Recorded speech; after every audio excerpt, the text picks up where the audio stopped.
had an enormous economic recovery, but the minds of people had been so scarred, the memories. Parents told their children. 1929 became a symbol in people's minds. I mean, if you said 1929, it was like saying 1776 or 1492. I mean, everybody knew exactly what you were talking about. In 1929, my dad, who was 26 years of age then, was employed as a security salesman by a local small bank. He sold stocks and bonds, but he mostly sold stocks. And when stocks fall 48%, and you were selling them to people a few months ago, you really don't feel like going out and facing those same people. So I think my dad probably elected to do, as they say now, shelter in place, which means stay at home.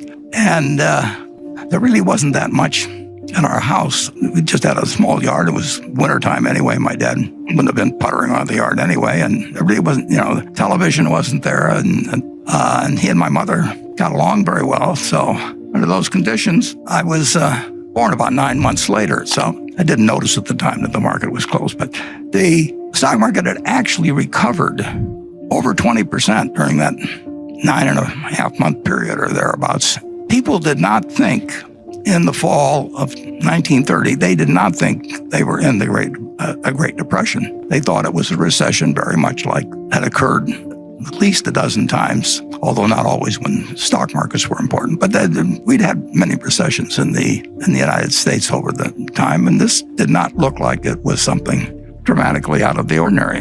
Actually, for about 10 days after my birth, the stock market actually managed to go up all of 1 or 2% there in those 10 days.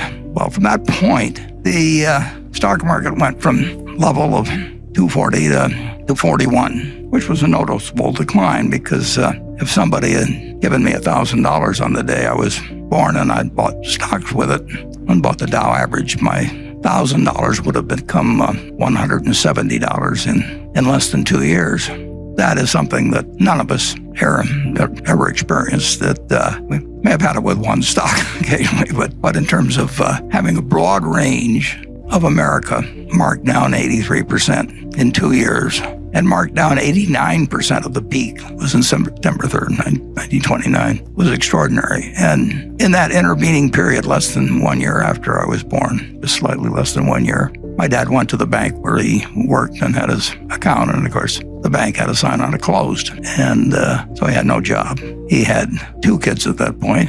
His father had a grocery store, but Charlie and I both worked for my grandfather. Charlie worked there in 1940. I worked there in 1941, so we didn't know each other. But my grandfather said to my father that, don't worry about your groceries, Howard. He says, I'll just let your bill run. That was my grandfather. Not exactly. He cared about his family, but he wasn't going to go crazy. And one of the things as I look back on that period, and I don't think economists generally like to give it that much of a point of importance, but if we'd had the FDIC started on January 1st, 1934. It was part of the sweeping legislation that took place when Roosevelt came in. But if we'd had the FDIC, we would have had a much, much different experience, I believe, in the Great Depression. People blame it on Smoot-Hawley, and there's all kinds of things, and the margin requirements in 29, and all of those things entered into creating a recession.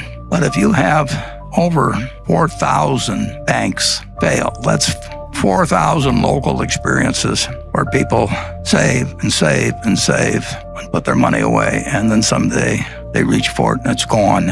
And that happens, in all 48 states, and it happens to your neighbors and it happens to your relatives. It has to have an effect on the psyche that's incredible. So one very, very, very good thing that came out of the Depression, in my view, is the FDIC. And it would have been a somewhat different world, I'm sure, if the bank failures hadn't just rolled across this country, and with people that thought that they were savers found out that they had nothing when they went there, and there was a sign that said closed.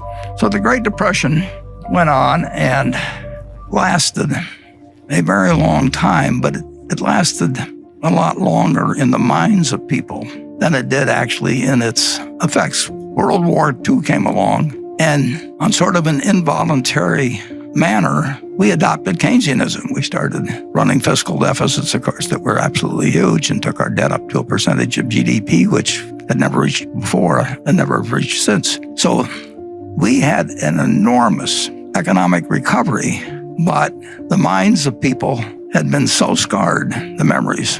Parents told their children. 1929 became a symbol in people's minds. I mean, if you said 1929, it was like saying 1776 or 1492. I mean, everybody knew exactly what you were talking about, and it affected stock prices in a rather remarkable way. It was January 4th of 1951 that the kid who was born on August 30th in 1930 had finished college before the stock market got back to where it was at that earlier time. So take the years from 1920 or 1929 to 1951 and bear in mind that, the country was only 140 years old when this started. That's 20 years out of this amazing 231-year lifetime of our country. That was flat out a time for a long time of no economic growth and no feeling by people in terms about the wealth of the country, about what the American economy was worth, what all these corporations that were doing far, far, far better than they were long ago. But it took all of that time to restore in the market a price level that was equal to what it was when I was born 20 years earlier. So if you think about the fact that we're enduring a few months, and we'll endure many more months, and we don't know how it comes out. And people in the 30s didn't know how it was going to come out, but they endured, persevered, prospered, and the American miracle continued. But it's interesting in that at the start of 1954, the stock market the Dow was only at about 280. And I remember 1954 because it was the best year I ever had in the stock market. The Dow went from 280 or thereabouts at the start of the year to a little over 400 at the end of the year. And as soon as when it crossed 381, that famous figure from 1929, when it went to 400, everybody wondered, is this 1929 all over again? And that seems a little far-fetched because it was a different country in 1954. But that was the common question, and it actually achieved such a level of worry about whether we were about to jump off another cliff, just because the 381 of 1929 had been exceeded, that Senator Bill Fulbright of Arkansas, who became very famous later in terms of the Foreign Relations Committee, but he headed the Senate Banking Committee, and he called a special investigation. He really was questioning whether we had built another house of cards again. And his committee, in March of 1955, with the Dow at 405, assembled 20 of the best minds in the United States to testify as to whether we were going crazy again. The Dow was at 400, and we'd gotten in this incredible trouble before. But that was the mindset of the country. It's incredible. We didn't really believe America was what it was. And my boss, the reason I'm familiar with this, was that I was working in New York for one of the 20 people that was called down to testify. And I remember, because Ben Graham was one of the 3 smartest people I've met in my life, and when he testified, the Dow at 404, he had one line in there right toward the start in his written testimony, and he said, the stock market is high. It looks high, it is high, but it's not as high as it looks. And since that time, we felt the American tailwind at full force, and the Dow, when we made the slide, it was about 24,000. So you're looking at a market today that has produced $100 for every dollar. All you was had to believe in America and just buy a cross-section of America. You didn't have to read the Wall Street Journal. You didn't have to look up the price of your stock. You didn't have to pay a lot of money in fees to anybody. You just had to believe that the American miracle was intact. But you'd had this testing period between 1929 and certainly 1954, as indicated by what happened when it got back up to 380. You had this testing period, and people really had lost faith to some degree. They just didn't see the potential of what America could do. And we found that nothing can stop America when you get right down to it. It's been true all along. It may have been interrupted with the scariest of scenarios when you had a war with one group of states fighting another group of states. And it may have been tested again in the Great Depression, and it may be tested now to some degree. But in the end, the answer is never bet against America.